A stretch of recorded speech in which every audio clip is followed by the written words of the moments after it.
नमस्कार दर्शक मित्रों, मैं रविंद्र अग्रवाल प्रजा हितैषीના ડિજિટલ મીડિયા પ્લેટફોર્મ પર આપણું હાર્દિક સ્વાગત છે। આજે જે મુખ્ય મુદ્દો છે એ પર્યાવરણ છે। પર્યાવરણને લઈને ઘણા લોકોના પ્રશ્ન હતા, ઘણા લોકો પર્યાવરણ ઉપર કામ કરી રહ્યા છે। જે દક્ષિણ ગુજરાત છે ત્યાં પર્યાવરણને લઈને અનેક પ્રકારના જે પ્રશ્નો છે જનતાના સમક્ષ એ લોકો ઘણી વખત આપણે સાથે પર ચર્ચા કરતા હોય છે કે જે પર્યાવરણ માટે જે સરકારની ગાઈડલાઈન છે તેના જે ચુસ્તપણે પાલન થવું જોઈએ, જે અહીંયાના ડિપાર્ટમેન્ટો કામ કરવા જોઈએ, પર્યાવરણ વિભાગ છે કે પછી ખાણ ખનીજ વિભાગ છે, એ લોકો ગાઈડલાઈનના પાલન કરતા નથી। તો એના પર આજે તમારા સમક્ષ અમે ઉપસ્થિત થઈ ગયેલા છે। સૌથી પહેલા તો હું તમને જણાવી દઉં કે આ સરકારશ્રીનો પરિપત્ર છે, ભારત ફરવરી 2022નો પરિપત્ર છે નઈ દિલ્હીનું। પર્યાવરણ, વન, જલવાયુ પરિવર્તનને લઈને આ પરિપત્ર રજૂ કરવામાં કેન્દ્ર સરકાર દ્વારા રજૂ કરવામાં આવ્યું છે। મુખ્ય રૂપથી જે ઈંટના ભઠ્ઠાઓ ચાલુ છે એના ઉપર આ પરિપત્ર રજૂ કરવામાં આવ્યું છે કે ઈંટના ભઠ્ઠાઓ માટે જે ગાઈડલાઈન કેન્દ્ર સરકાર દ્વારા બનાવવામાં આવી છે। ઈંટના ભઠ્ઠાઓની જે ચીમની છે, ઈંટની જે દરરોજ બનાવવાની ક્ષમતા છે 30,000 ઈંટોથી ઓછી ક્ષમતામાં જો ઈંટ બનતી હોય એના માટે 14 મીટરની ચીમનીની ગાઈડલાઈન છે, અને 30,000 ઈંટ જો દરરોજ બનતી હોય તો એના માટે 16 મીટરની ચીમનીની ગાઈડલાઈન સરકાર દ્વારા આપવામાં આવી છે। ને ભઠ્ઠાઓમાં જે ઈંધણ માટે ગાઈડલાઈન છે એના માટે કોલસો, લાકડા અને કૃષિમાંથી નીકળતા ખરાબ પદાર્થો અને સાથે સાથે ગેસના ઉપયોગ કરી શકશે, તેના સિવાય કોઈ વસ્તુનો ઉપયોગ કરી શકશે નહીં। સાથે સાથે જે કેન્દ્રીય પ્રદૂષણ બોર્ડ દ્વારા નિર્ધારિત માપદંડો છે તેમાં ઈંટ ભઠ્ઠાઓ માટે પોર્ટ હોલ પ્લેટફોર્મના નિર્માણ કરવામાં આવે। જે આવાસ છે, જે રેસિડેન્સ વિસ્તાર છે તેનાથી લગભગ 1 કિલોમીટરના દૂરીમાં ઈંટ ભઠ્ઠાઓને સ્થાપિત કરવામાં આવે। સાથે જે રાજ્ય સરકાર છે એના માટે પણ દિશા નિર્દેશ આપવામાં આવ્યા છે, જેને રાજ્ય સરકાર પોતે ડિસાઇડ કરી શકે છે કે જે આવાસીય વિસ્તાર છે, સાથે સાથે જનસંખ્યા કેટલી છે, એમાં જલ નિકાયોના સાધન શું છે, સંવેદનશીલ રિસેપ્ટર્સ છે ઇત્યાદિની નિકટતાને ધ્યાનમાં રાખીને રાજ્ય સરકાર પોતાના માપદંડો બનાવી શકે છે। ક્ષેત્રમાં વધારે ઈંટ ભઠ્ઠા હોય ત્યારે બે ભઠ્ઠાની વચ્ચે 1 કિલોમીટરનો ડિસ્ટન્સ રાખવાનું અનિવાર્ય છે। જે ઈંટ ભઠ્ઠામાંથી ધૂળ નીકળે છે, ધુમાડો નીકળે છે, એના માટે પણ દિશા નિર્દેશો બનાવવામાં આવ્યા છે, તેના પર પાલન થવું ખૂબ જ અનિવાર્ય છે। ઈંટ ભઠ્ઠામાંથી જે રાખ નીકળે છે એના જે ઉપયોગ છે ઈંટ ભઠ્ઠાની પ્રિમાઇસીમાં જ ઉપયોગમાં લેવામાં આવે તેની પણ ગાઈડલાઈનમાં એક સૂચના આપવામાં આવી છે। સાથે સાથે જે ખાણ ખનીજ વિભાગ છે એને પર સૂચના આપવામાં આવી છે કે ઈંટ ભઠ્ઠા માટે જે મિટ્ટીનો ઉપયોગ કરવામાં આવે છે એના માટે પણ ગાઈડલાઈન નિયુક્ત કરવામાં આવી છે।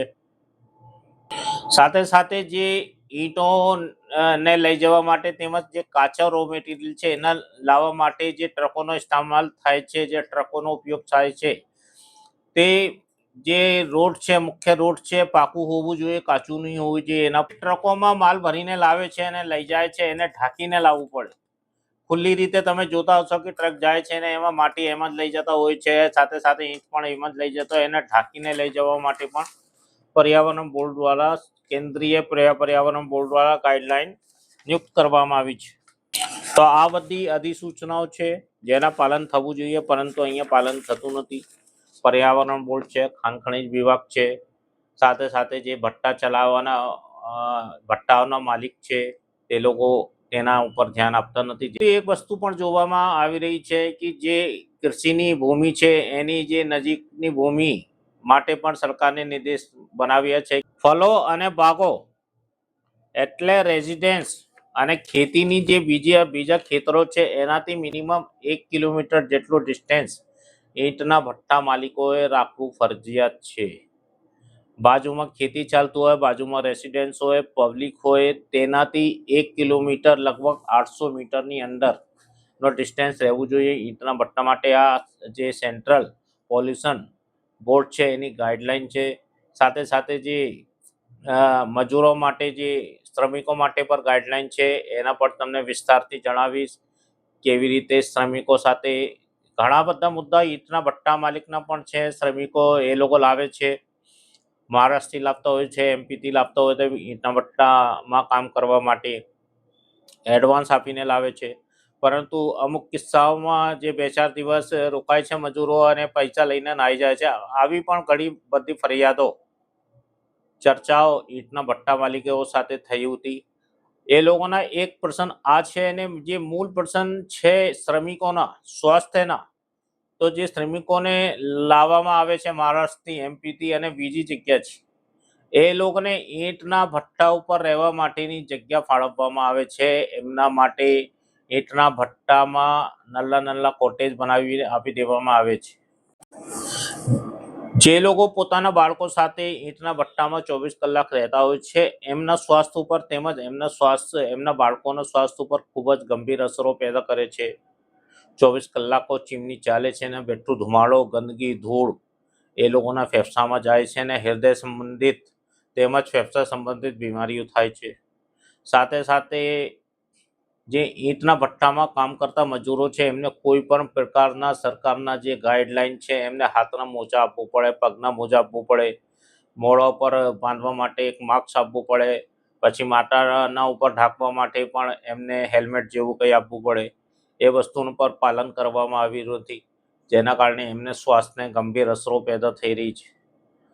ને મુખ્ય રૂપથી એ લોકો કેટલા કલાક મજૂરી કરવાનું એના ઉપર કંઈ સ્પષ્ટતા છે નથી, કેમ કે જે સરકારની ગાઈડલાઈન છે એમના 8 કલાકની જે ગાઈડલાઈન છે, પરંતુ અહીંયા મજૂરોને કલાકોના હિસાબથી કે સરકારની ગાઈડલાઈન પ્રમાણે લાવવામાં આવતું નથી. એ લોકોને ઈંટ દીઠ મજૂરી આપવામાં આવે છે, જેથી એ લોકો લગભગ 10 થી 12 કલાક 14 કલાક બેઠું કામ કરે છે. એમના સ્વાસ્થ્ય ઉપર એનો પણ અસર પડે છે. ઘણા બધા મુદ્દાઓ ઈંટના ભઠ્ઠાઓને લઈને છે, જેના પર સરકારે ખૂબ જ ગંભીરતાથી ધ્યાન આપવું પડે. ઘણા મુદ્દાઓ ઈંટના ભઠ્ઠાઓના માલિકોના પણ છે, કેમ કે ભઠ્ઠાઓ ચલાવી રહ્યા છે, ખૂબ જ તકલીફ એ લોકો ભોગવી રહ્યા છે. કમાઈ તો છે, એમાં કોઈ દોરાય નથી, સાથે સાથે તકલીફ પણ છે. અને મોટા ભાગે જે પર્યાવરણના અધિકારીઓ છે, એ લોકો જે નિયમોની અનદેખી કરવા માટે એ લોકોને પ્રોત્સાહન આપી રહ્યું છે એવું લાગે છે. રોડ પર ઈંટના ભઠ્ઠાઓ છે અને ચીમનીઓનો ધુમાડો બેઠા લોકોના ઘરમાં જતા છે. જે ચાલતા લોકો છે એ લોકોને તકલીફનો સામનો કરવો પડે છે. રોડ પર જે ચાલતા લોકો હોય એ લોકો ખૂબ જ તકલીફ ભોગવી રહ્યા છે. જે ચીમની બનાવવા માટે નીતિ નિયમ છે એના પણ પાલન કરવામાં આવી રહ્યો નથી, ને પર્યાવરણ જે અધિકારી છે એ લોકો પણ એ વસ્તુ પર ધ્યાન આપી રહ્યા નથી. નવસારી જિલ્લાની વાત કરીએ તો મોટા ભાગે બારડોલી રોડ પર ઈંટના ભઠ્ઠાઓ છે, જે હાથના ઈંટના ભઠ્ઠાઓ છે, એમની પણ આ સમસ્યા છે. સાથે સાથે જે ચીખલી તાલુકા છે, પાણી ખડક વિસ્તાર છે, ને આજુબાજુના જે વિસ્તાર છે, રાંધકુવા વિસ્તાર છે, ખેરગામ વિસ્તાર છે, વાંસદાના વિસ્તાર છે, આવા ડાંગ છે, મહુવા છે, સચિન વિસ્તાર છે, ત્યાં મોટા ભાગે ઈંટના ભઠ્ઠાઓ છે. ને મોટા ભાગે સેમ પ્રોબ્લેમ બધી જ જગ્યા છે. ઈંટના ભઠ્ઠાના જે માલિકો છે, ને આપણે ચીખલી જે વિસ્તાર છે ત્યાં તો મોટા ભાગે ભાવનગરના લોકો અહીંયા ભાડેથી ખેતર રાખીને ઈંટના ભઠ્ઠાઓ ચલાવી રહ્યા છે, એની પરમિશન પણ ખૂબ જ જરૂરી છે. એને સિવાયની જે ખેતીની જમીન હોય તેના ઉપર ઈંટના ભઠ્ઠા સ્થાપિત કરી શકાતા નથી, કેમ કે જે ઈંટના ભઠ્ઠા એક વખત ચાલુ કરવામાં આવે તો જે ભૂમિ છે ઉપજાઉપણો એનો નષ્ટ થઈ જાય છે, ને ભવિષ્યમાં એના ઉપર ખેતી કરી શકે નહીં. એ પણ એક વસ્તુ છે. તો ઘણા બધા જે મુદ્દાઓ છે ઈંટના ભઠ્ઠાઓને લઈને તમારા સમક્ષ જણાવી દીધા.